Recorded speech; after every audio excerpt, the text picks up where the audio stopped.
नमस्कार दोस्तों, स्वागत है आप सभी का हमारे YouTube चैनल तत्काल एजुकेशन पे। दोस्तों उम्मीद करते हैं आप सभी बहुत अच्छे होंगे, आपकी तैयारी भी काफ़ी ज़बरदस्त तरीके से चल रही होगी।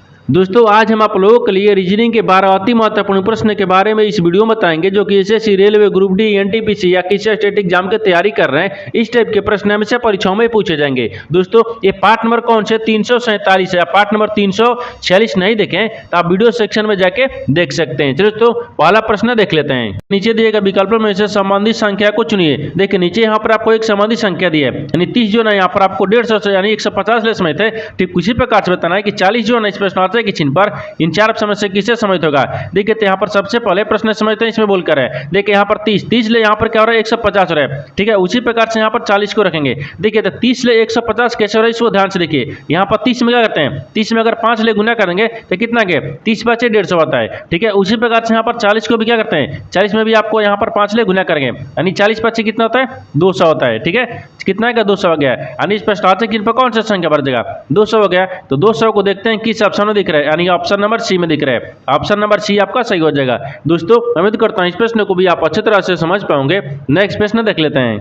दोस्तों दूसरा प्रश्न है, इसमें देखिए नीचे दी गई श्रृंखला श्रेणी में प्रश्नवाचक चिन्ह के स्थान पर कौन सी संख्या आएगी। देखिए नीचे यहाँ पर आपको एक श्रृंखला दिया है, इन श्रृंखला में बताना है कि इस प्रश्नवाचक के चिन्ह पर इन चार ऑप्शन में से कौन सी संख्या यहाँ पर भरा जाएगा। देखिए तो यहाँ पर सबसे पहले ध्यान से देखते हैं कि श्रृंखला किस प्रकार से चल रहा है। ठीक है, देखिए यहाँ पर 48 लेकर और यहाँ पर 87 हो रहा है, 87 से 165 हो रहा है, 165 ले यहाँ पर 204 हो रहा है, 204 से 282 हो रहा है, 282 से 321 हो रहा है, और 321 ले आपको अगला संख्या ज्ञात करना है। देखिए इन श्रृंखला को ध्यान से देखने के बाद में हमको क्या दिख रहा है, हमको यही दिख रहा है कि देखिए 48 लेकर और 87 हो रहा है, यानी 48 ले 87 हो रहा है। 48 में कितना करेंगे, यानी 48 में 39 को जोड़ देंगे ना तो कितना का 87 आ जाएगा, और 87 से क्या लिख रहे हैं 165 लिख रहे हैं। तो 87 में अगर यहाँ पर 78 को जोड़ देंगे कितना देगा 165 आ जाएगा, और 165 ले क्या लिख रहे हैं 204 लिख रहे हैं। तो 165 में अगर यहाँ पर क्या करते हैं 39 को जोड़ देंगे कितना देगा, ये 204 आ जाएगा, और 204 से क्या लिख रहे हैं यहाँ पर 282 लिख रहे हैं। तो 204 में क्या करते हैं ना 78 को जोड़ते हैं। ठीक है, यहाँ पर जब 78 को जोड़ देंगे तो कितना देगा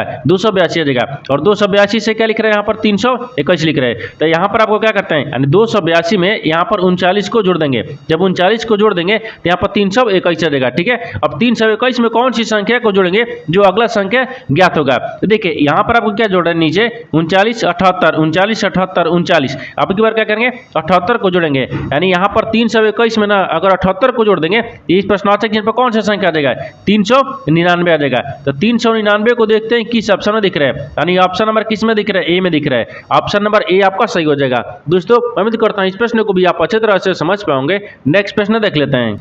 तीसरा प्रश्न है, इसमें देखिए नीचे दी गई आकृति में कितने वर्ग हैं। देखिए नीचे यहाँ पर आपको एक आकृति दिया है, इन आकृति में बताना कितने वर्गों की संख्या दिख रही है। देखिए तो यहाँ पर क्या करेगा, वीडियो को रोक खुद अपने आप से बनाने की कोशिश करिएगा, और 12 प्रश्न में से आपने कितने प्रश्न सही किए हैं वीडियो को लास्ट में कमेंट में जरूर बताइएगा। और इस चैनल में पहली बार है तो चैनल को सब्सक्राइब कर बेल आइकन घंटी को प्रेस जरूर कर लीजिए, क्योंकि सबसे पहले इस तरह क्लास आपको मिलता रहे। देखिए तो यहाँ पर सबसे पहले ध्यान से देखते हैं कि जो आकृति है ना, ये आकृति में कितने वर्गों की संख्या दिख रही है। ठीक है, देखिए यहाँ पर वर्गों की संख्या यानी चारों कोना बराबर होना चाहिए। ठीक है ना, इसका वर्ग बोलते हैं। इससे यहाँ पर क्या दिख रहा है 1 हो गया। ठीक है, और यहाँ पर क्या बन रहा है, ये देखिए यहाँ पर आपको 2 बन रहा है, इसमें भी क्या बन रहा है देखिए यहाँ पर आपको 3 बन रहा है। ठीक है ना, 3 बन रहा है, और 3 इधर से बनेगा तो देखिए 3 है कि यहाँ पर क्या गया 4 हो गया, और 4 के बाद में ई बन रहा है कितना हो गया ये 5 हो गया, 5 के बाद में एक ई बन रहा है। ठीक है, कितना आ गया 6 आ गया।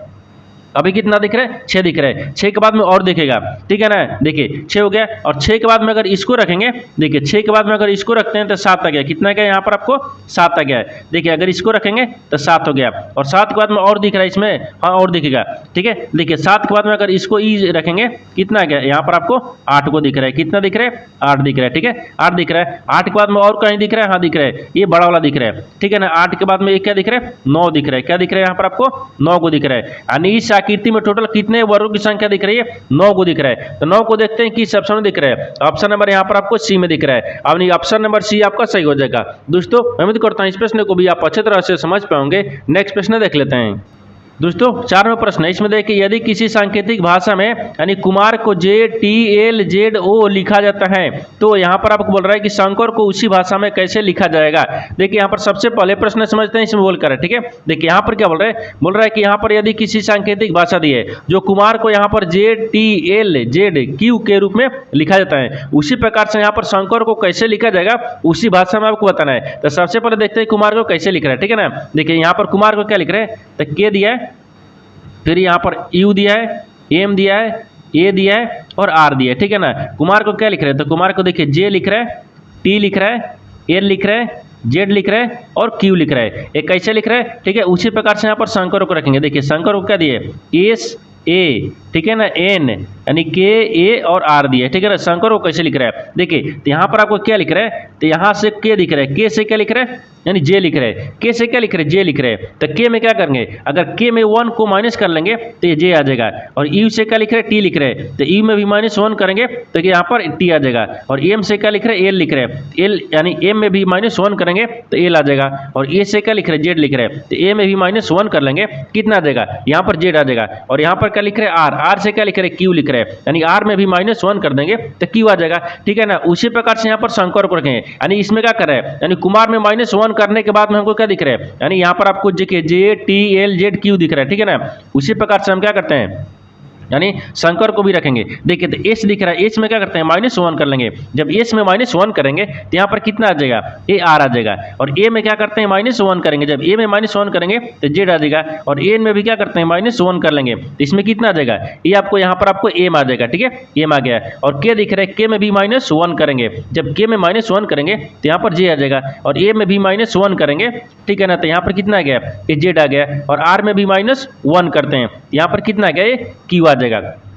कितना क्या क्यू आ गया, आपको वही उसी भाषा में बताना था कि शंकर को कैसे लिखा जाता है। देखिए यहाँ पर शंकर को क्या लिख रहा है, तो शंकर को देखिए RZMJZ क्यू लिख रहा है। देखिए किस ऑप्शन दिख रहा है, आर जे, ठीक है ना, RJM, वाई नहीं आना चाहिए, ठीक है, ए नहीं दिख रहा है, यानी RMJ, ठीक है ना, RMJ, ठीक है, MJ, ठीक है, JZQ, यानी ऑप्शन नंबर किस में दिख रहा है, तो बी में दिख रहा है, यानी ऑप्शन नंबर बी आपका सही हो जाएगा। दोस्तों मैं उम्मीद करता हूँ इस प्रश्न को भी आप अच्छी तरह से समझ पाओगे। नेक्स्ट प्रश्न देख लेते हैं।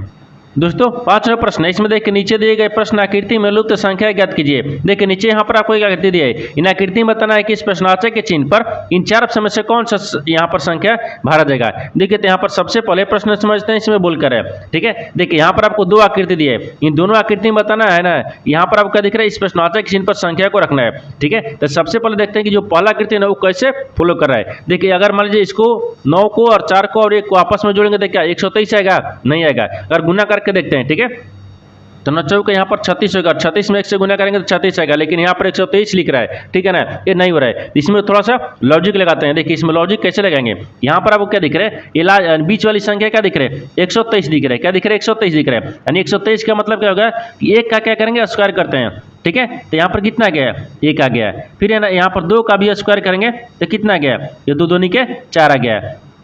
और यहाँ पर 3 का भी दिया ना, तो 3 का भी स्क्वायर कर देंगे तो यहाँ पर 3 लिखे 9 आ गया है। देखिए ये जो बीच वाली संख्या लिख रहा है ना 123 को क्या करेंगे अलग अलग रखेंगे। जैसे 1 का स्क्वायर किए, फिर 2 का स्क्वायर करेंगे, फिर 3 का स्क्वायर करेंगे। ये करने के बाद में देखिए 1 4 9 आ गया, देखिए 1 4 9 आ गया, ठीक है। उसी प्रकार से क्या करते हैं दूसरा आकृति में भी रखेंगे। तो दूसरा आकृति में क्या दिख रहा है, यानी 232 दिख रहा है। ये क्या दिख रहा है बीच वाली संख्या 232 दिख रहा है। तो 232 को भी क्या करेंगे अलग अलग लिखकर स्क्वायर करेंगे। जैसे यहाँ पर आपको देखिए 2 दिख रहा है, 2 का स्क्वायर करेंगे तो 2 दूनी के 4 आ गया, ठीक है ना। अब यहाँ पर 3 दिख रहा है, 3 का भी स्क्वायर करेंगे तो 3 लिखे 9 आ गया। और फिर यहाँ पर क्या दिख रहा है 2 दिख रहा है, 2 का भी स्क्वायर करेंगे तो 2 दूनी के 4 आ गया। देखिए यहाँ पर आपको 4 ले लिया है, यहाँ पर 4 हो गया। ये आपको 9 ले लिए तो ये आपको 9 हो गया, लेकिन यहाँ पर 4 दिख रहा है तो यहाँ पर आपको क्या हो जाएगा 4 हो गया। यानी इस प्रश्नार्थक चिन्ह पर कौन सा संख्या भरा जाएगा, 4 हो जाएगा। तो 4 को देखते हैं किस ऑप्शन में दिख रहा है। ऑप्शन नंबर यहाँ पर आपको सी में दिख रहा है, ऑप्शन नंबर सी आपका सही हो जाएगा। दोस्तों मैं उम्मीद करता हूँ इस प्रश्न को भी आप अच्छी तरह से समझ पाओगे। नेक्स्ट प्रश्न देख लेते हैं।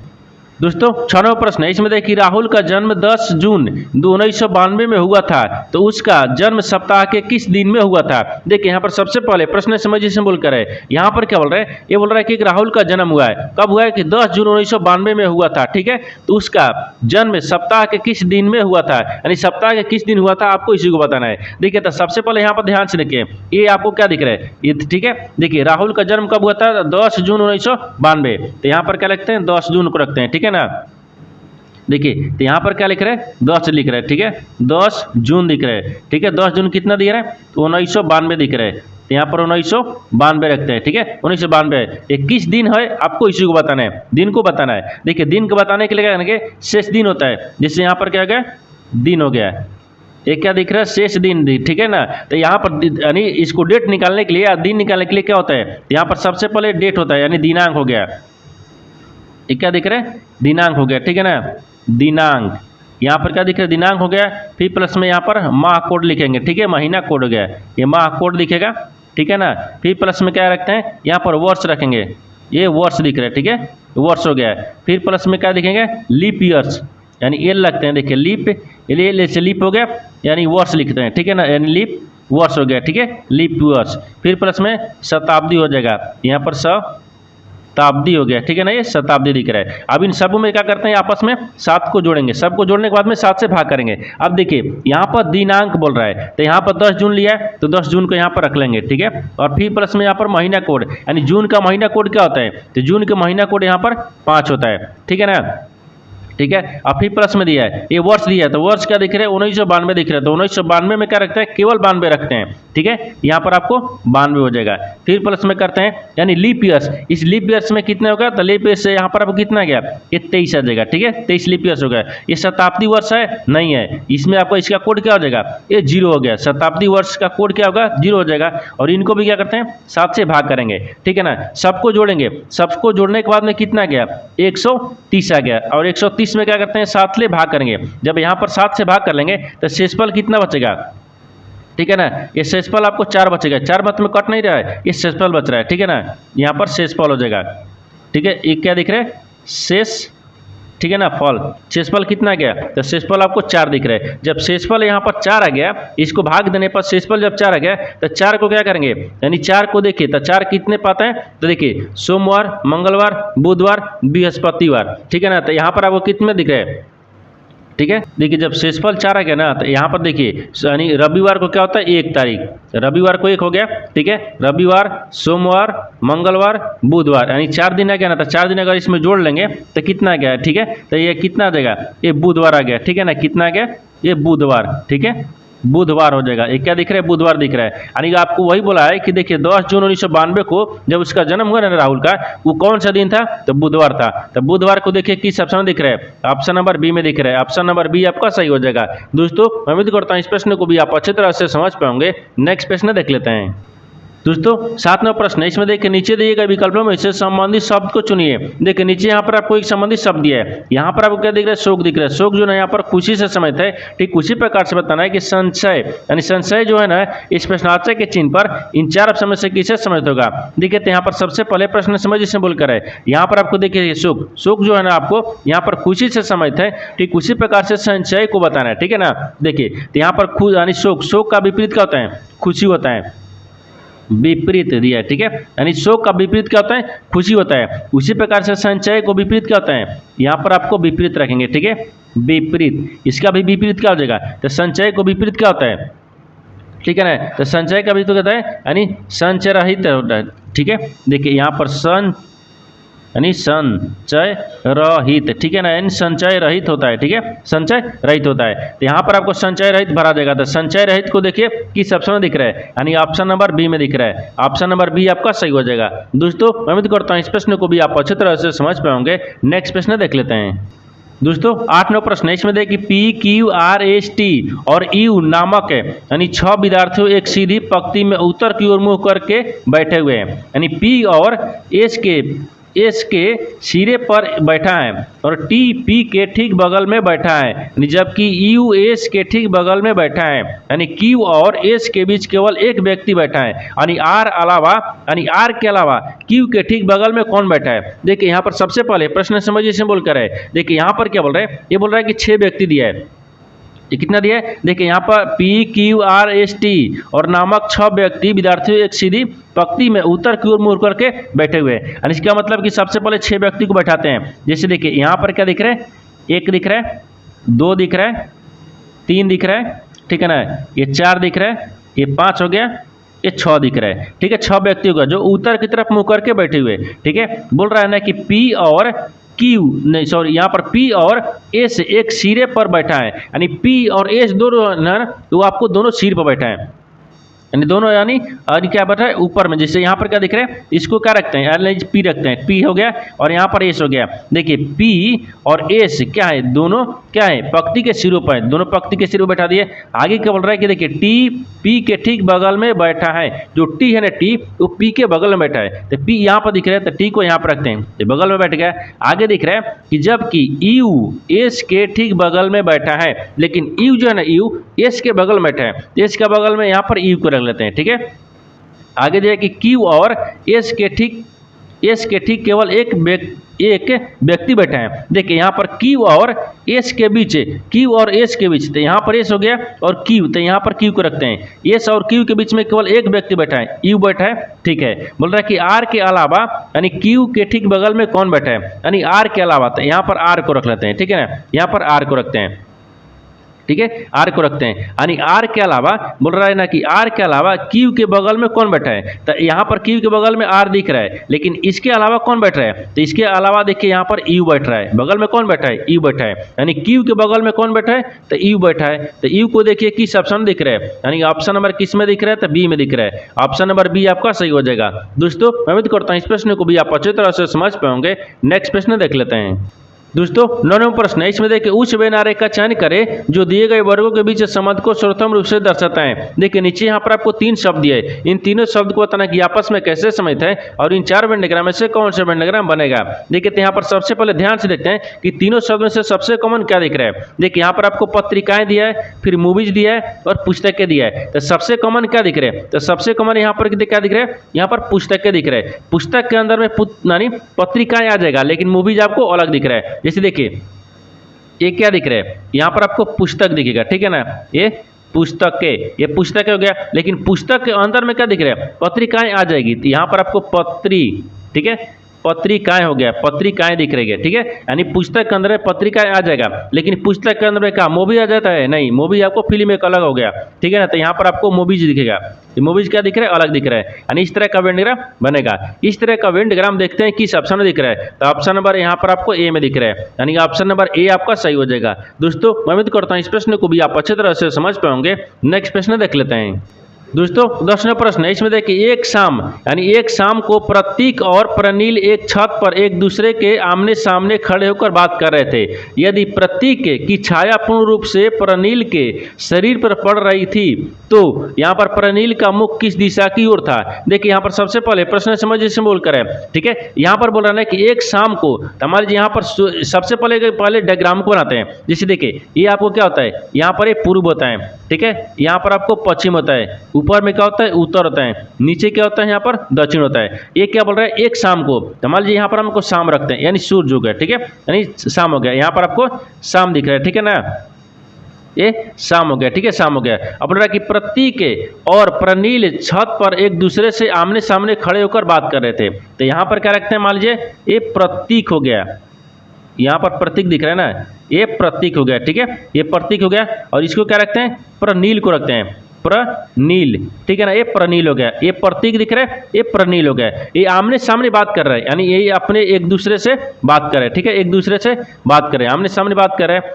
ठीक है, बात कर रहे थे। तो यदि प्रतीक की छाया जो है ना पूर्ण रूप से प्रणाली के शरीर पर पड़ रही है, देखिए पड़ रही थी, तो यहाँ पर आपको ये क्या दिख रहा है, ये शाम का समय है। जब यहाँ पर आपको सूर्य दिख रहा है तो यहाँ से इसका छाया क्या है, इसके यानी शरीर पर पड़ेगा, यानी इसकी जो छाया है प्रतीक का वो इसके प्रणाली के छाया यानी शरीर पर पड़ेगा, ठीक है ना, पड़ता है। और ये जो प्रणाली का छाया है ना वो क्या पड़ेगा, यानी प्रणाली का पीछे पड़ेगा, ठीक है, प्रणाली का पीछे हो जाएगा, ठीक है। तो बोल रहा है कि तो यानी प्रणाली का मुख किस दिशा की ओर था, तो जो प्रणाली का मुख है ना वो किस दिशा की ओर है, देखिए तो प्रणाली ई दिख रहा है, प्रणाली का मुख किधर दिख रहा है, यानी ये इधर दिख रहा है, यानी देखिए इधर की तरफ। तो इधर कौन सा दिशा दिख रहा है, देखिए इधर कौन सा दिशा है, ये आपको क्या दिख रहा है, यानी पश्चिम की तरफ दिख रहा है, क्या दिख रहा है, पश्चिम की तरफ दिख रहा है, ये क्या दिख रहा है, पश्चिम की तरफ, यानी प्रणाली का जो मुख है ना वो किधर दिख रहा है, तो पश्चिम की तरफ। तो यहाँ पर क्या रखते हैं, पश्चिम में रखते हैं, ये देखिए इसको यहाँ पर रख लेते हैं, ठीक है ना, ये पश्चिम हो जाएगा, ठीक है,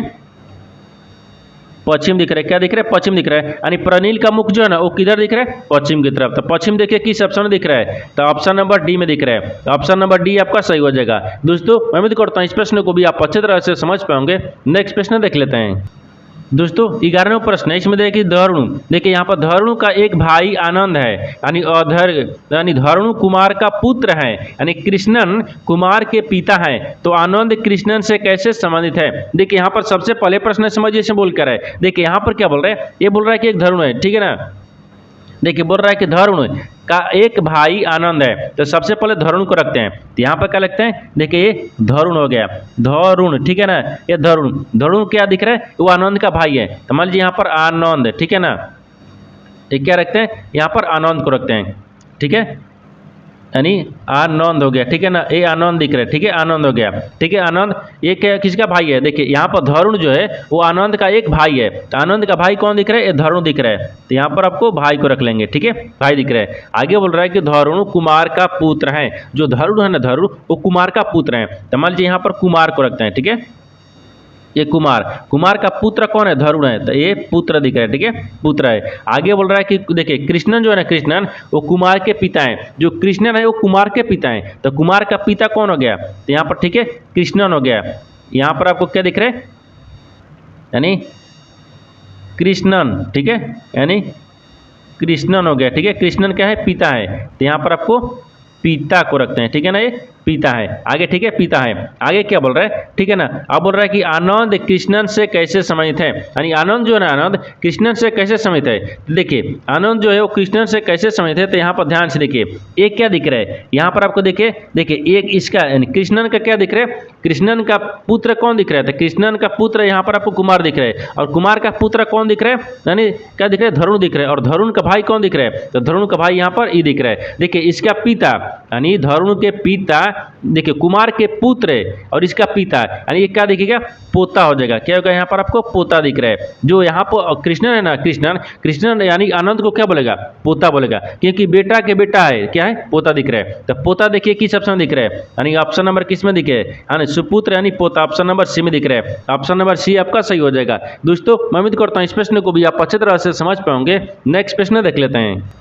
दोस्तों 12वां प्रश्न है, इसमें देखिए यदि प्लस का अर्थ है गुना और माइनस का अर्थ है भागा, और गुना का अर्थ क्या दिख रहा है, प्लस है, तो यहाँ पर और भागा का अर्थ क्या दिख रहा है, माइनस। तो अभिव्यक्त के मूल्य की गणना करें। देखिए यहाँ पर सबसे पहले प्रश्न समझ इससे बोल करें, यहाँ पर क्या बोल रहा है कि नीचे एक समीकरण दिया है, ठीक है ना, यहाँ पर समीकरण, इन समीकरणों को सही बनाने के लिए चिन्ह को बदलना होगा, चिन्ह को बदलने के बाद में समीकरण को सही बनाएंगे। तो सबसे पहले देखिए क्या बोल रहे हैं, यानी प्लस का अर्थ क्या दिख रहा है, गुना है, तो प्लस की जगह पर गुना रखते हैं। अब माइनस का अर्थ क्या बोल रहे हैं, भागा, तो माइनस नहीं दिया है। अब देखिए गुना का अर्थ क्या बोल रहे हैं, यहाँ पर हाँ गुना का अर्थ क्या बोल रहे हैं, प्लस दिया ना, गुना का अर्थ प्लस दिए, तो गुना की जगह पर प्लस रखते हैं। और भागा का अर्थ क्या बोल रहा है, यहाँ पर माइनस, तो यहाँ पर माइनस रखें। अब समीकरणों को सोल्व करते हैं। देखिए यहाँ पर 23 हो गया, फिर गुना क्या दिख रहा है, 5 दिख रहा है, फिर प्लस में यहाँ पर 14 हो गया, फिर यहाँ पर -9 दिख रहा है ना, यहाँ पर 9 हो गया, ठीक है। अब देखिए इनको गुना करेंगे, 3 5 से कितना गया 15, और 5 दूनी के 10, 3 5 15, ठीक है, 3 5 15, 15 हो गया। और यहाँ पर एक 15 तो एक बचा ना, और 5 दूनी का 10 एक 11, हाँ 115 गया, ठीक है। फिर यहाँ पर प्लस करेंगे। अब देखिए 14 में से 9 को घटा लेंगे, कितना बचेगा 5, और 115 में 5 को जोड़ देंगे तो कितना गया 120 आ गया, यानी इसका मान कितना गया 120 आ गया। तो 120 देखिए किस ऑप्शन में दिख रहा है, ऑप्शन नंबर ए में दिख रहा है, यानी ऑप्शन नंबर ए आपका सही हो जाएगा। दोस्तों मैं उम्मीद करता हूँ इस प्रश्न को भी आप अच्छी तरह से समझ पाओगे। नेक्स्ट वीडियो में मिलते हैं, तब तक जय हिंद दोस्तों इस चैनल पर पहली बार आए तो चैनल को सब्सक्राइब कर बेल आइकन घंटी को प्रेस जरूर कर लीजिए, क्योंकि सबसे पहले इस तरह क्लास आपको मिलता रहे। और ये सारे प्रश्न का PDF आपको टेलीग्राम पर मिल जाएगा, जो कि इस वीडियो का डिस्क्रिप्शन में लिंक दिया गया है।